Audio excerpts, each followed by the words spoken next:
Genesis chapter 3. Now the serpent was the most cunning of all the animals that the Lord God had made.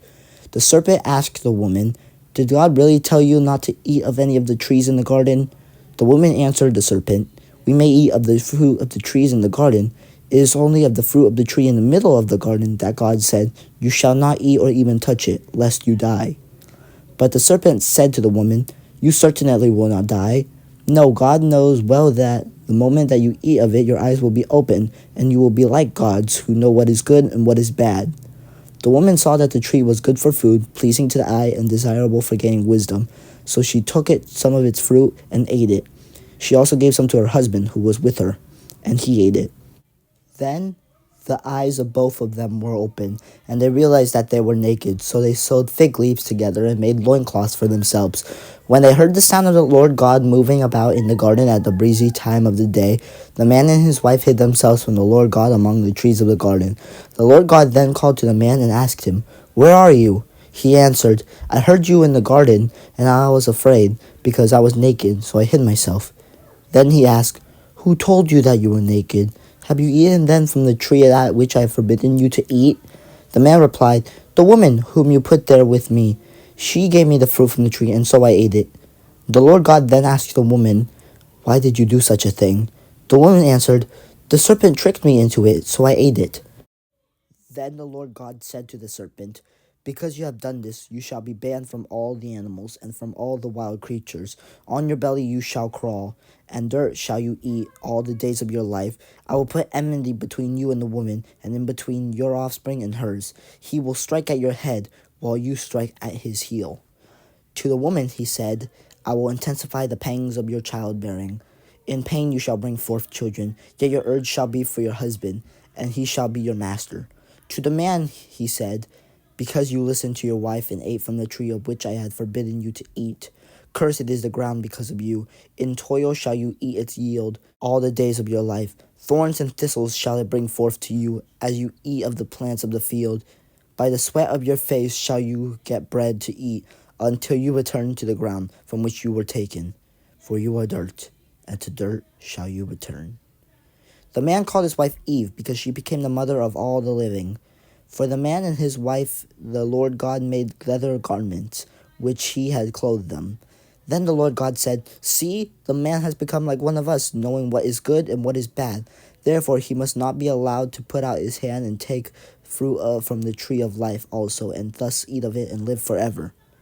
The Lord God therefore banished him from the Garden of Eden to till the ground from which he had been taken.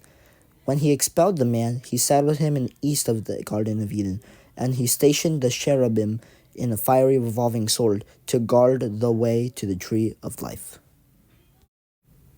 Genesis chapter 4. The man had relations with his wife Eve, and she conceived and bore Cain, saying, "I have produced a man with the help of the Lord." Next she bore his brother Abel. Abel became a keeper of flocks, and Cain a tiller of the soil. In the course of time, Cain brought an offering to the Lord from the fruit of the soil, while Abel, for his part, brought one of the best firstlings of his flock. The Lord looked with favor on Abel and his offering, but on Cain and his offering he did not. Cain greatly resented this and was crestfallen. So the Lord said to Cain, "Why are you so resentful and crestfallen?